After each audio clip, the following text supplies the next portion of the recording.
Count कर ली ये खबर फटाफट से, तो फिर रिकवरी, नहीं तो फिर लेने के देने पड़ जाएंगे। मेरे साथ गौरव गोयल जी इस समय मौजूद है। गौरव जी नमस्कार, बहुत बहुत स्वागत है आपका बिस्तक पे सर।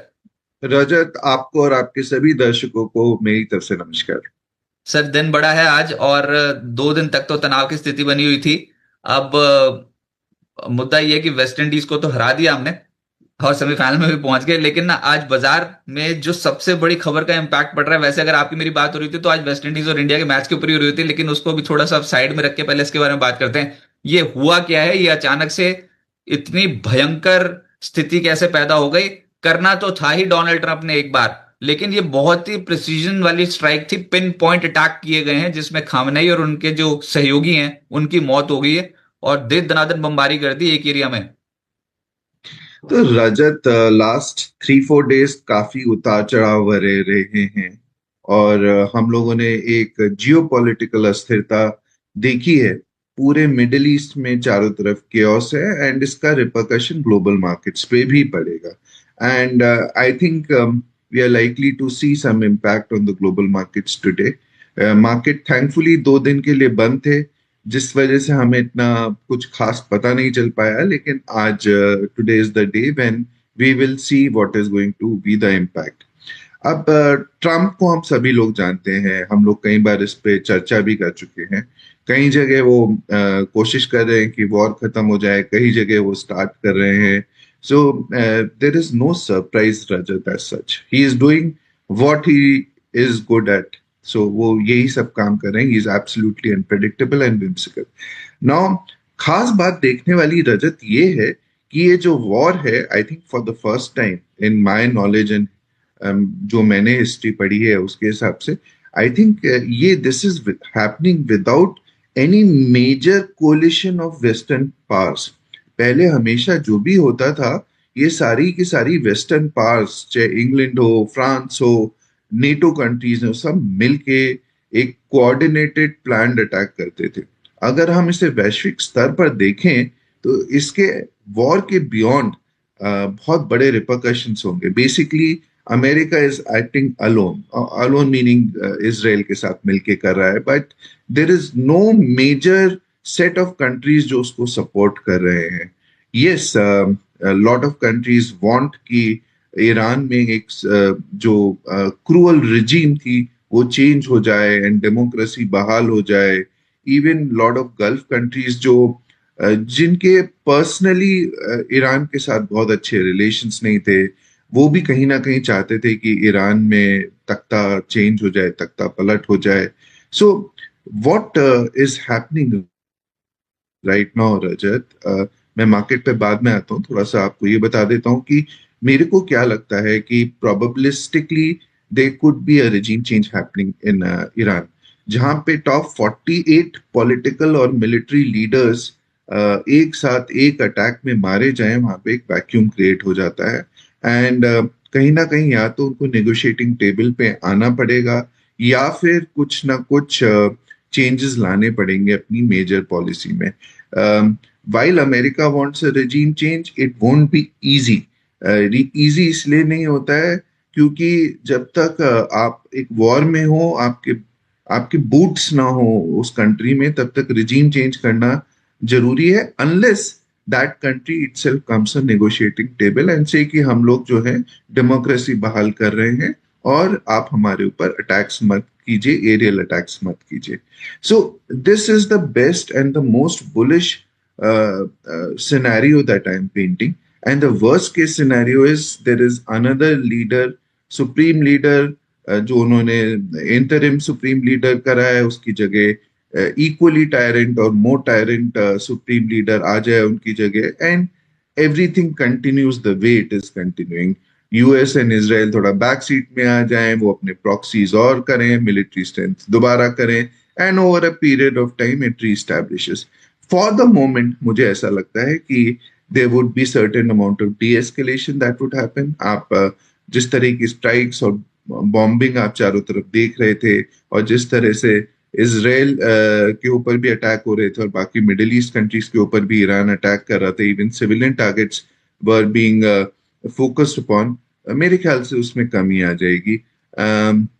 जहां तक मार्केट्स का सवाल है रजत, मेरे को लगता है मार्केट में पैनिक नहीं है।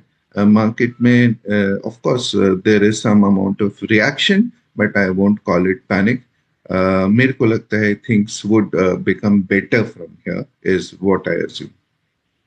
लेकिन सर फिर वो टेंशन तो वो क्रूड ऑयल को लेकर है ना। सुबह एक बार 81 हो गया था ये, अभी 76 के आसपास चल रहा है, $76 प्रति बैरल। और उसमें हुआ ये कि स्ट्रेट ऑफ हॉर्मूज पे जो हम कह रहे थे कि वहां पर जहाजों की आवाजाही को रोक दिया गया, वैसा नहीं आई है स्टेटमेंट्स। ईरान कह रहा है कि अभी आवाजाही पे कोई असर नहीं होएगा। और पर प्रॉब्लम यही है कि विश्व भर की जो खपत है उसका 20% हिस्सा स्ट्रेट ऑफ हॉर्मूज से निकलता है। जो ऑयल कंजम्पशन, ऑयल एक्सपोर्ट्स होते हैं वो वहीं से निकलते हैं। तो अभी अगर यहां पर ईरान ने कोई भी स्टेप उठा लिया, क्या ये स्टेप उठाएगा भी स्ट्रेट ऑफ हॉर्मूज बंद होने का? कोई भी आपको लगता है कि खतरा है, संकेत है? Absolutely, Rajat. Agar if war prolongs, the most easiest way for Iran is to close the Strait of Hormuz. सबसे आसान तरीका है उनके पास। आई मीन अभी अगर मान लीजिए एक सिनारियो ये है कि ईरान कह रहा है let's get into a do और डाई सिचुएशन, या तो मर जाए या मार दें, तो ऐसी सिचुएशन में they will not hesitate to take every possible step.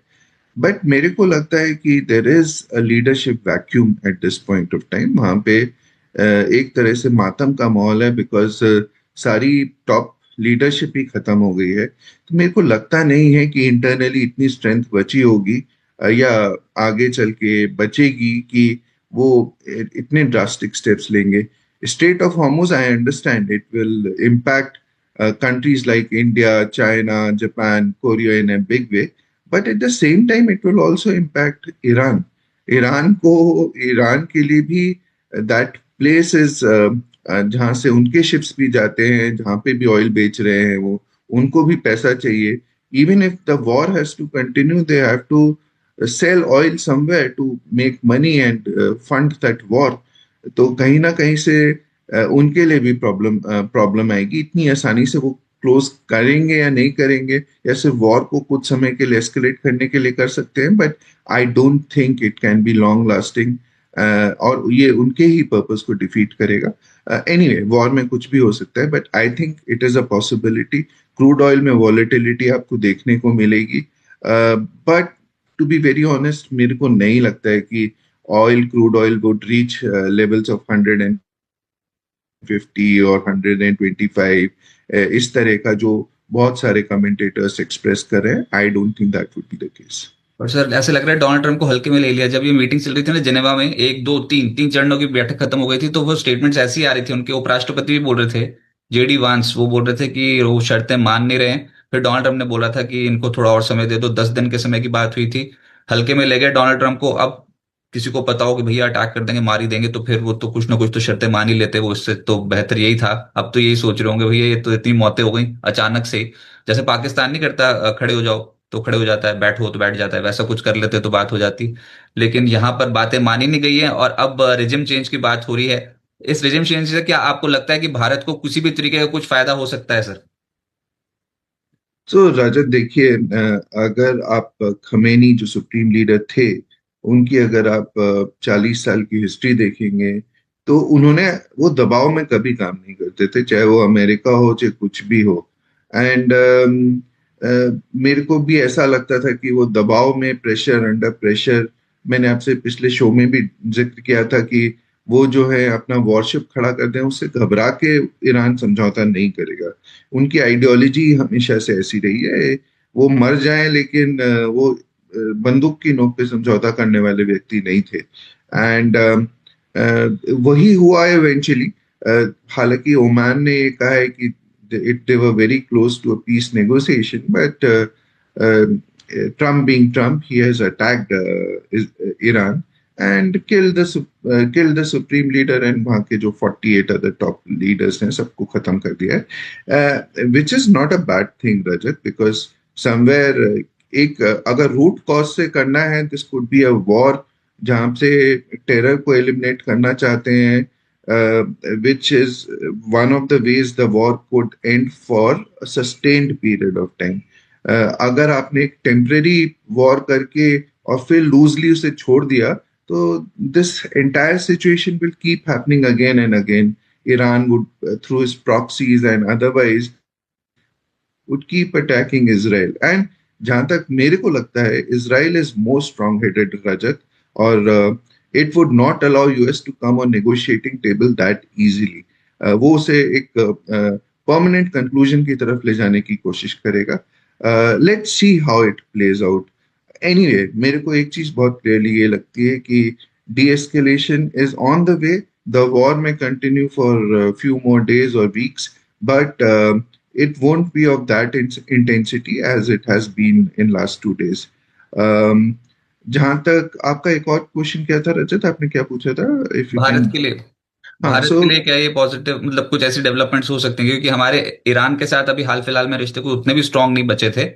तो अब नई रिजम आएगी तो उससे कुछ उम्मीद की जा सकती है कि हमारे कुछ ऑयल एंड गैस सप्लाई कुछ और स्ट्रांगर होती हुई नजर आए।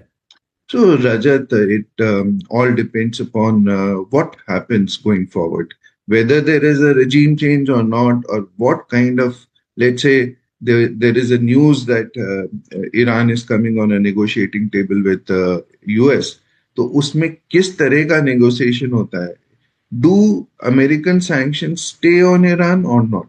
अमेरिका ने उनके ऑयल पे सैंक्शन लगा रखा है, जिसकी वजह से a country like us is not able to purchase oil from Iran, but China does because वो sanctions को मानता ही नहीं है essentially.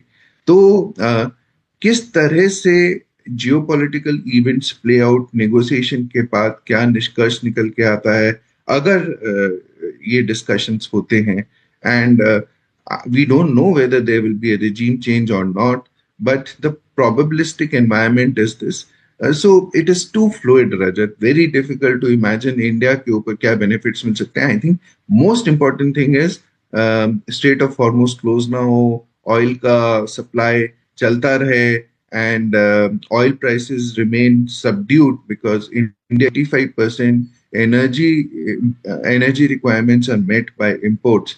And अगर energy requirements पे कोई problem आए तो it can have a devastating effect on India's economy. थोड़ा सा जीडीपी भी कम हो सकता है, हमारे डेफिसिट्स बढ़ सकते हैं, and there could be inconvenience to normal people, to common citizens. तो we'll have to wait and watch as to how it plays out.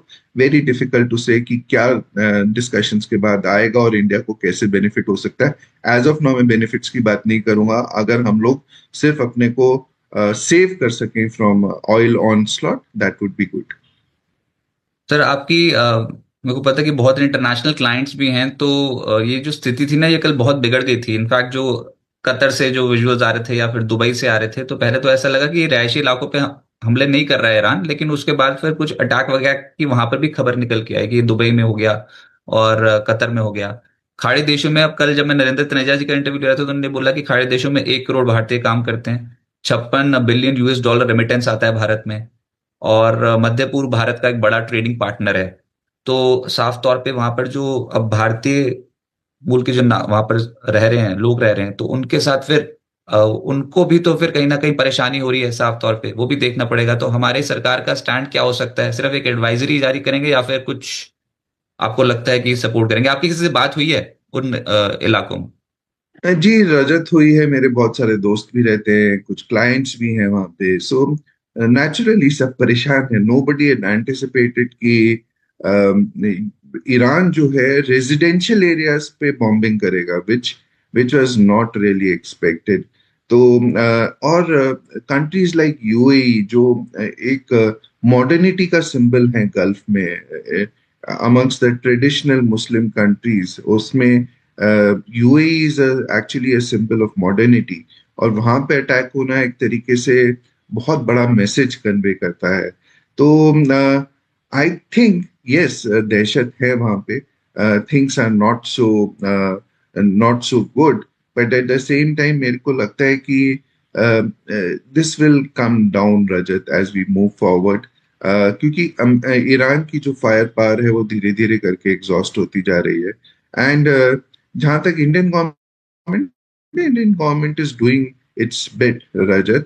Advisories दे रही है, एंड आई थिंक अगर कहीं पे सिचुएशन बिगड़ती है, Indian government as well as Indian embassies over there would be proactively managing everything and take care of the citizens of India. Sir अब आ जाते हैं शेयर बाजार पे। बहुत सारे व्यूअर्स हमारे साथ कनेक्टेड हैं। पहले तो आप सभी व्यूअर्स का सुबह सुबह बिस्तर को समय देने के लिए बहुत बहुत शुक्रिया। देखिए वीकेंड पे खबरें आपने बहुत देखी, अलग अलग चैनल्स पे ब्रेकिंग वगैरह सब कुछ देख ली, लेकिन अब मार्केट का प्योर एनालिसिस रहेगा इस चैनल पे कि मार्केट पे क्या इम्पैक्ट पड़ सकता है, कच्चे तेल की कीमतों पे क्या रहे, सोने चांदी की कीमतों पे क्या इम्पैक्ट पड़ेगा, वो सब डिस्कस करेंगे। और सबसे पहले मार्केट से ही शुरुआत करते हैं। तो सर जाते जाते शुक्रवार को एकदम से मार्केट धड़ाम हुआ था, बहुत जबरदस्त बिकवाली देखने को मिली थी, और कुल मिलाकर शुक्रवार वाले सत्र में बीएससी लिस्टेड कंपनियों का मार्केट क्या 4.98 लाख करोड़ रुपीस साफ हो गया था।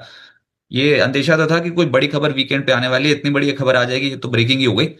लेकिन फिर बाजार बंद होने के बाद क्वार्टर 3 जीडीपी के आंकड़े आए, 7.8% का आंकड़ा आया। दुनिया में सबसे तेज गति से ग्रोथ करने वाला देश रहा भारत। अब क्या देखें, इस वॉर वाली नेगेटिव खबर को देख के मार्केट से दूर भागें, या फिर ग्रोथ जो हमारा हो रहा है जीडीपी ग्रोथ रेट उसको देख के एकदम से बाजार में कूदें? आप क्या मानते हैं, क्या बाजार में तकलीफ अभी बढ़ेगी? ना तेजी से भागे रजत, ना तेजी से कूदें। I think it's time to be methodical, और डिफरेंट ट्रांचेस में, जैसे हम हमेशा एडवोकेट करते हैं, we don't know if this is the today is the end of the war or today's further escalation. We have no clue. We can all make intelligent guesses यहाँ पे बैठ के। बट मैं आपको ये बता रहा हूँ कि ये इस तरह के इवेंट्स पहले भी हुए हैं रजत। Middle East in any case has been very very shaky right from last 50 years। हमेशा से वहां पे कुछ ना कुछ होता रहा है। वॉर्स भी हमने पिछले 5-6 साल में बहुत सारे वॉर्स देखी हैं। We have seen situation in Gaza, Palestine, Israel. We have seen what has happened in Russia and Ukraine. We have seen so many different things in even India, Pakistan आपने देखा हुआ है। So everything, ये market जो है ना, कमाल की चीज इसलिए है रजत, क्योंकि ये सब एब्जॉर्ब कर लेता है और आगे बढ़ता है। सो पिछले जब से हिस्ट्री देखेंगे तो there have been number of events like this, and yet market in long run just keeps moving up and up. तो ये जो है सिचुएशन ऐसी है कि हमें इंडिया के फंडामेंटल्स पे जरूर ध्यान रखना चाहिए। एंड ये जो जीडीपी के आंकड़े आए, it only tells that despite base change होने के बाद भी, अगर हम जीडीपी के आंकड़ों को देखें, I think India looks exceptionally good Rajat. आप बताइए कोई सी ऐसी इकोनॉमी है ऑफ इंडिया साइज जो इस रेट पे ग्रो कर रही है? क्या कोई ऐसी कंट्री है जहां पे इस रेट पे ग्रो होने के बाद अभी गुंजाइश ये है कि हम लोग और तेजी से और ज्यादा ग्रो करने की अपॉर्चुनिटी है? Whether we are able to capitalize it in the right way or not is a question that we have to address ourselves. But कितनी गुंजाइश है रजत हमारी इकोनॉमी को कहाँ से कहाँ पहुंचाने के लिए? I think the opportunities that exist are huge. और आई थिंक इंडिया का future is extremely good, and so is the case with economy and the stock market. और जो स्टॉक मार्केट में हैं participants, they will see a huge influx of more people entering into stock markets in coming times. जैसे जैसे India grow करेगा, हम देखेंगे हमारे स्टॉक मार्केट्स भी मैच्योर होंगे, हमारे स्टॉक मार्केट्स और डीप होंगे, और there would be lot more money made in stock market. But मुझे ये नहीं पता है कि ये पैसा एक दिन में बनेगा, एक महीने में बनेगा, साल भर में बनेगा, या 10 साल में बनेगा। My most probabilistic answer would be in long run. 10 साल में आपको ये सब नॉइज जो है, ये एक सिर्फ नॉइज की तरह नजर आएंगी। वॉर्स वगैरह सब खत्म, सब होंगे, होते रहेंगे। जियोपॉलिटिकल अनसर्टेनिटी इंडिया में भी अंदर कुछ ना कुछ हो सकता है, but it all becomes a mayor blip. जब हम लॉन्ग टर्म चार्ट्स देखते हैं, सिर्फ एक हल्का सा एक ब्लिप दिखाई देता है, बाकी कुछ नहीं होता है। So I think we should be on long term trajectory.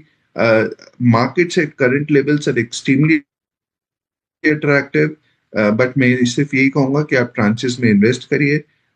हम लोगों ने 2 या 3 ट्रांचेस ऑलरेडी एडवाइस कर रखी हैं। अगर मार्केट में let's say Nifty comes down to 23,000 level, आपको अपॉर्चुनिटी मिलती है, please get into markets. Identify good quality stocks, identify companies that have a vision, जिनका फ्यूचर आपको प्रॉमिसिंग रोजी लगता है। Don't get into companies which are not quality companies Rajat. अच्छी companies choose करके अच्छे सेक्टर्स में इन्वेस्ट करिए। I think you will make lots and lots of money going forward.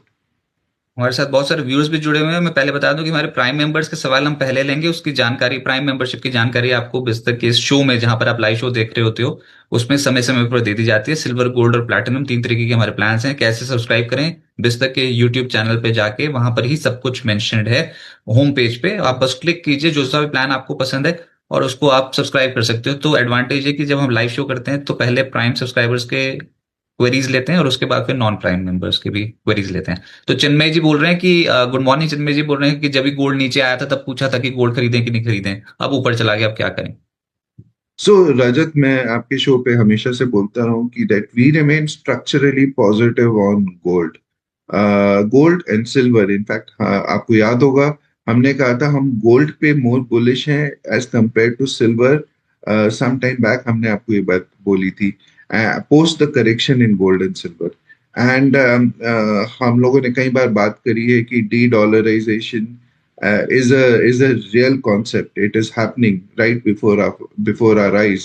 और ये बात जो समझ पाएगा, he might be able to understand why the rally is happening gold and silver.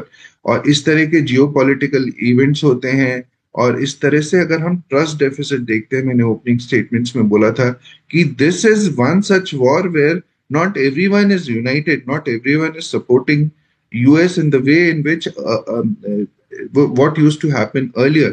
NATO countries सब मिलके हमेशा सब कुछ करते थे, इस बार नहीं हो रहा है। And so there are there is somewhere, मेरे को लगता है कि यूएस की जो सुप्रीमेसी है across the world, that is coming down Rajat. एक डेफिसिट क्रिएट हो रहा है, और इस डेफिसिट का clear beneficiary gold and silver है। But at the same time एक गोल्ड और सिल्वर में एक बेतहाशा तेजी हुई थी, which took it above the fundamental levels जो होना चाहिए था। इसी वजह से हमने एक करेक्शन देखा था। एंड हम लोग एक्सपेक्ट कर रहे थे शायद थोड़ा और गिरे, और अभी भी मेरे को लगता है कि वॉलेटिलिटी बहुत शार्प रहेगी। But long term structural trend in gold and silver remains positive Rajat. I don't know कि इमीडिएटली क्या होगा, बढ़ेगा, नीचे आएगा। सिचुएशन ऐसी है, अगर वॉर एस्केलेट होता है, then gold and silver should ideally move up, but anything can happen in short term. But अगर आपको लोअर लेवल्स पे गोल्ड और सिल्वर मिलते हैं, then that could be the time to accumulate.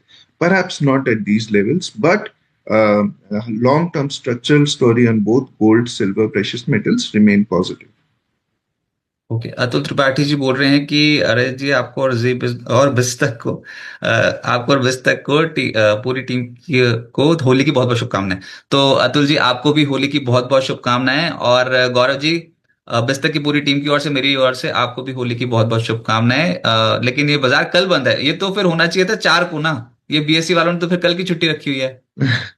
Rajat, I don't know how ये छुट्टियां plan कौन करता है बीएससी वगैरह में, बट द फैक्टर में यू आर एब्सोल्युटली राइट। ये 4 तारीख को होना चाहिए, खेलने वाली होली 4 तारीख की है। सो हमेशा आजकल देखा है फेस्टिवल्स के टाइम पे थोड़ा कंफ्यूजन भी हो जाता है। एनीवेज, हमें मार्केट में रहना है, we have to operate in the market. पर होली प्रॉब्लम कैसे होली के खेलेंगे सर? होली होल तो खेलेंगे, होली खेलेंगे आप और मैं शोर ना करने बैठ जाएंगे, ऐसा भी हो सकता है। रजत, बस एक हाथ में मोबाइल रख के और एक हाथ में गुलाल रख के तभी खेलेंगे। ऐसे ही आप काम करना, work and play would be together, I think on both. सही है, लेकिन इस बार होली की छुट्टी कल है, ध्यान रखें। हाँ, कल बीएससी के हॉलीडे लिस्ट के अनुसार कल छुट्टी है। होली है 4 तारीख को, तो चलो ठीक है। इस बार बहुत मिसमैचिंग हुई थी, वैसे मैंने बहुत देखा, पूरे साल भर यही होता रहा था। उसके बाद फिर नेक्स्ट इज एक प्रश्न। अच्छा, ये राजा विनोद उपाध्याय जी बोल रहे हैं, your interview with Narendra Treja sir is to the point, thank you. वो बात ये थी कि वो एकदम से एनर्जी बास्केट को ना वो बहुत क्लोजली मॉनिटर करते हैं, वो एनर्जी एक्सपर्ट हैं। तो उनके साथ जब इंटरेक्शन किया तो समझ में आया कि भैया क्या क्या हो रहा है खाड़ी देशों में। तो पता लगता है कि वो कौन कौन से सेगमेंट्स पे ज्यादा। आप देखो वो वाला इंटरव्यू, बहुत स्ट्रांग उन्होंने अपनी राय रखी है। वो बोल रहे हैं कि क्रूड उछल सकता है, $85 भी हो सकता है, लेकिन नॉर्मलाइज हो जाएगा over a period of time. और बोल रहे हैं 4 से 5 दिन, मैक्सिमम 10 दिन देखो इस पूरे एपिसोड, मतलब इस पूरे घटनाक्रम को। और उसके बाद 10 दिन बाद अगर सिचुएशन नॉर्मलाइज हो जाती है तो बहुत बढ़िया। और ईरान, इंडिया ने तो बहुत सारे ऐसे, ईरान के अंदर कुछ ऑयल वेल्स खोज रखे थे, ईरान ने एक्सेस नहीं दिया, ईरान ने दे दिया चाइना को एक्सेस। तो अब प्रॉब्लम देखो, फिर वो ऐसी ऐसी बातें सामने निकल के आती है इंटरव्यू में, तो लेना भी बहुत जरूरी होता है इंटरव्यू। तो चाइना को अब प्रॉब्लम ये है कि चाइना को ही एक तरीके से टारगेट किया यूएस ने इस बार, ईरान के ऊपर जो उनकी रिजिम के ऊपर हमला कर दिया ना, तो चाइना के ऊपर ही एक इनडायरेक्ट अटैक, इसलिए चाइना भड़का हुआ अंदर से बोल रहा है कि रोको इस युद्ध को, रोको इस युद्ध को, रोको, क्योंकि वहां से oil and gas supply China को बहुत जाती है, आनी चाहिए थी भारत को। तो सर सवाल यही है, किसी को ना बार बार अगर आप पोक करोगे ना, जैसे चाइना को कर रहे हो इस बार, तो फिर वो चुप तो वो भी नहीं बैठने वाले, वो भी कुछ कर देंगे फिर अमेरिका के खिलाफ, क्योंकि बहुत बड़ा एक ऑयल सप्लाई चाइना को रूट करता था ईरान। अब आप उसी को ही कंट्रोल करने के चक्कर में हो। So absolutely Rajat, I think somewhere अगर हम लोग इसे डीप डाउन एनालिसिस करें,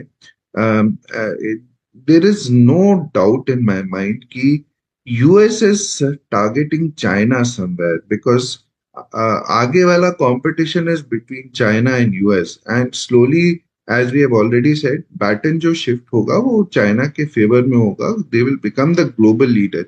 द उनके अमेरिका के पास सबसे बड़ी एडवांटेज जो है रजत, वो है उनकी military capability, and I think militarily they are far more superior at this point of time as far as in comparison to China, and उसी को एक्सप्लॉइट करना चाहते हैं।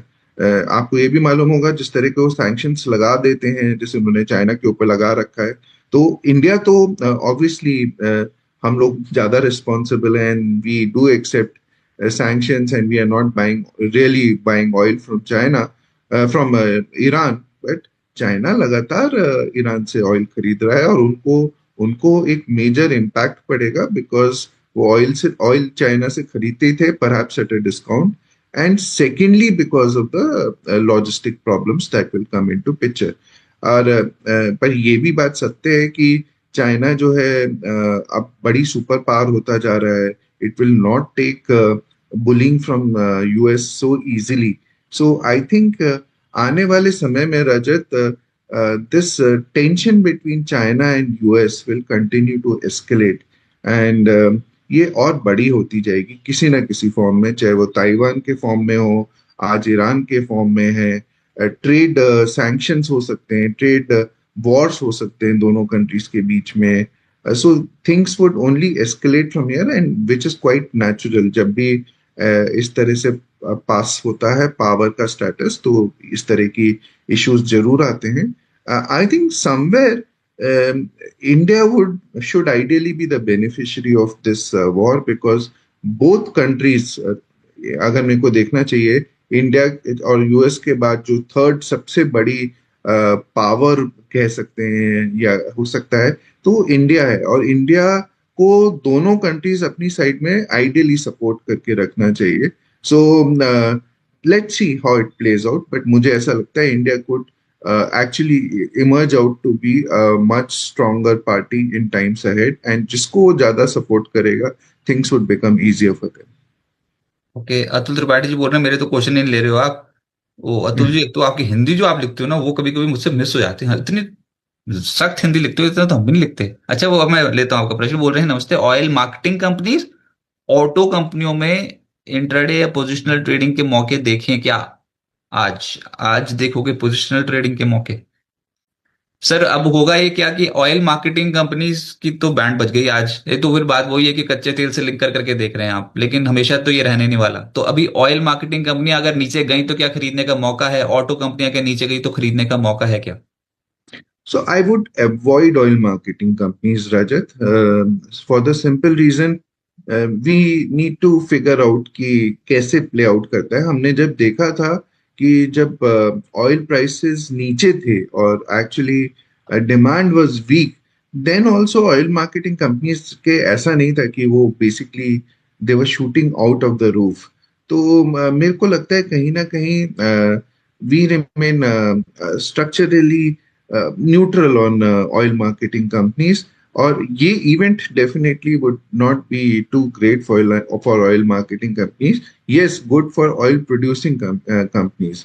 तो डेफिनेटली आई थिंक अगर मेरे को कहीं पे शिफ्ट करना हो, तो अगर शॉर्ट टर्म प्ले करना हो, हम लोग वैसे शॉर्ट टर्म प्ले नहीं करते हैं, और मेरे को इंटेलिजेंटली अगर कुछ चीज पे सोचना हो, तो maybe one of the place could be to shift from oil marketing companies to oil producing companies and take benefit of oil escalation अगर मिलता है। बट दीज आर ऑल, सो मैं इस पे कोई दावे के साथ कुछ नहीं कह सकता हूँ, बिकॉज शॉर्ट टर्म में कुछ भी हो सकता है, but it could be one of the place to look in the short term. Right sir, फिर अभी बाजार में जैसे नीचे खुले तो उसके बाद फिर कुछ खरीदने के चांसेस कुछ तलाशने चाहिए, कुछ स्टॉक्स पे आप नजर रख के चल रहे हो जहां पर एडवांटेज मिलेगी? सी रजत, अगर हमें purely if we have to look from ये वॉर पर्सपेक्टिव, तो मेरे को लगता है कि देखिए कुछ सेक्टर्स हैं which would be negatively impacted. One could be, अगर ऑयल प्राइसेस में एस्केलेशन होता है तो ट्रैवल, एविएशन टाइप के sector would be greatly impacted. Oil का ये जो आपकी पेंट कंपनीज हैं, टायर कंपनीज हैं, जिसमें oil becomes a critical ingredient, तो वहां पे प्राइस एस्केलेशन की वजह से नेगेटिव रहेगा। इसके अलावा आप ऑयल मार्केटिंग कंपनीज के बारे में हम ऑलरेडी डिस्कशन कर चुके हैं। So I think these are the companies which would be greatly impacted. On the other hand, oil producing counters हो गए, मैं रिकमेंड नहीं कर रहा हूँ इस स्टॉक पर, मैं मतलब मैं इसके बारे में कुछ बोलना नहीं चाहता हूँ, but companies like ONGC could very well be favoured. इसी तरह से कुछ शिपिंग कंपनीज हो सकती हैं जहाँ पे फ्रेट प्राइसेस में rise, if Strait of Hormuz gets closed या थोड़ा सा वॉर एस्केलेट करता है, तो ऐसे shipping companies might benefit out of it. तो अगर किसी को शॉर्ट टर्म में थोड़ा सा they want to take the benefit out of the situation, then they can look to invest or come out of the sectors that I mentioned. However, हम लोग यही कहेंगे कि आप लॉन्ग टर्म के हिसाब से मेथोडिकल इन्वेस्टिंग करिए और अच्छी अच्छी कंपनीज में, अच्छे अच्छे सेक्टर्स में करिए। आप और भी ऐसे सेक्टर्स देख सकते हैं जो इस वॉर से बिल्कुल भी इम्पैक्टेड नहीं होंगे, जैसे हमारे इंटरनल सेक्टर हैं। अब जैसे मैं आपको बैंकिंग फाइनेंशियल सेक्टर की बात करता हूँ, तो how I don't really see how is it going to be majorly impacted by whatever is happening in Middle East. तो I think those are the place that you can look forward to. हमने कई बार और भी sectors के बारे में discussion किया है जो हमें अट्रैक्टिव लगते हैं। I think focus your energies on on this. यहाँ पे अगर आप टाइम करने की कोशिश करें या एडवांटेज ज्यादा लेने की कोशिश करें, मेरे हिसाब से बहुत ज्यादा फ्रूटफुल नहीं होगा। बट अगर आप लॉन्ग टर्म फंडामेंटली प्ले करके देखें, इंडिया स्टोरी को प्ले कीजिए, एंड आई थिंक आपको ज्यादा अच्छे डिविडेंड्स मिलेंगे। राइट सर, बहुत शुक्रिया गौरव जी आपका हमारे साथ जुड़ने के लिए, और एक बार फिर से मेरी ओर से और बिस्तर की पूरी टीम की ओर से आपको happy Holi sir. Thank you Rajat, thank you for having me, and आपके सभी दर्शकों को, आपको भी होली की शुभकामनाएं। मैं एक सेबी रजिस्टर्ड इन्वेस्टमेंट एडवाइजर हूँ। जो भी हम लोग यहाँ पे डिस्कस करते हैं वो उसमें ऐसा हो सकता है सेक्टर्स में, और वैसे हम स्टॉक्स डिस्कस नहीं करते हैं, लेकिन हमारी अपनी पोजीशंस हो सकती हैं इक्विटी मार्केट्स में, फैमिली की हो सकती हैं, क्लाइंट्स को हमने सजेस्ट कर रखा होता है। तो आप please do your due diligence and अपने इन्वेस्टमेंट एडवाइजर से सलाह करके ही इन्वेस्टमेंट करिए। हमारा तो वैसे मैच अभी 5 मार्च को है ना, अब अगला शायद, नहीं याद हाँ नहीं आ जी रहा। हाँ जी, बिल्कुल। 5th को है। I think it is fifth only, if I am not, 3 दिन का गैप है, अच्छा, so it should be second third, I guess it should be fifth. चलिए सर ठीक है, तो होली 3 को भी मना लेंगे, लेट्स, फिर 4 को भी मना लेंगे, फिर उसके बाद फिर और 5 को भी 5 तारीख मना को लेंगे। सेलिब्रेशन करेंगे हाँ रजत वही, फिर से होली ये बोलो। के। राइट सर, बहुत शुक्रिया आपका हमारे साथ थैंक जुड़ने। You Rajat, thank you. और बाजार में आज के सत्र में देखते हैं क्या इम्पैक्ट पड़ता है।